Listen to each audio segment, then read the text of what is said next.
Tamang check nga po pala tayo ngayon ng stock dito sa ating munting tindahan. Dito naman po sa kabilang, nakalagay po dito ay yung ginawang yelo. Bali mamaya, iaakit po yan para ilagay dun sa freezer. Dito naman po sa kabila, nakalagay po dito ay yung mga red doors natin. Syempre, yan talaga ang bawal mawala. Bali, ito nga po palang isa na to ay nasira na. Pinagawa po namin yan kaso hindi na nagawa. Chinecheck ko dito kung ano yung mga wala na dapat bilhin.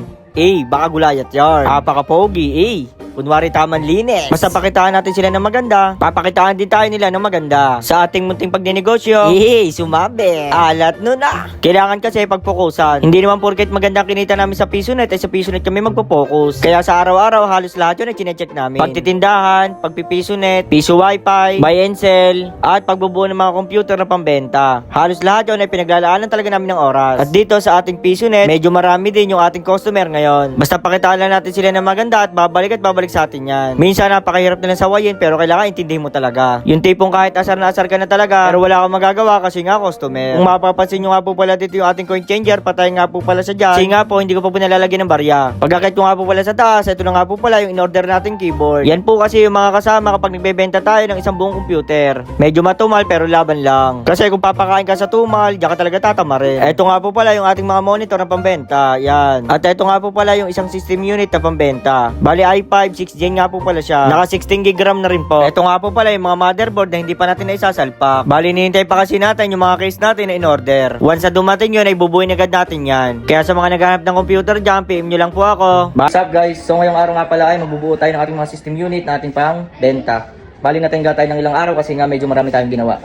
Bali ito nga pala yung gagamitin nating speaker, keyboard and mouse. Tapos dito kukuha tayo ng monitor. Tapos ito yung motherboard natin, SSD, power supply.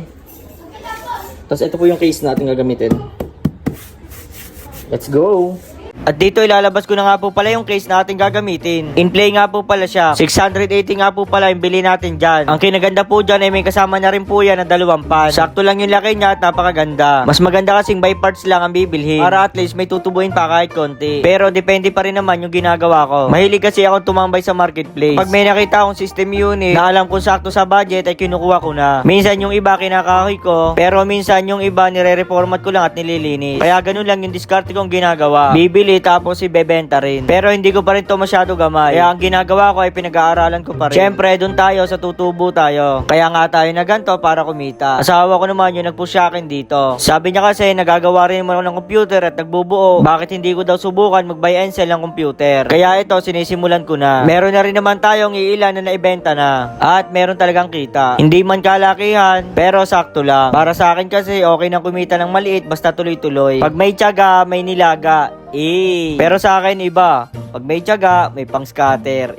Scatter. Pero joke lang yun, di naman ako naglalaro nun. Okay nang matalo tayo sa negosyo, wag lang tayo matalo sa sugal. Sa negosyo kasi, pag natalo ka, may matututunan ka. Pero wag naman sanang matalo. Sa magtatanong, ang specs nga po pala nito ay i5 9Gen 256GB SSD, 16GB RAM. Monitor niya 22-inch. Hanggang doon na lang siguro guys. Maraming salamat. Follow for more. Bye.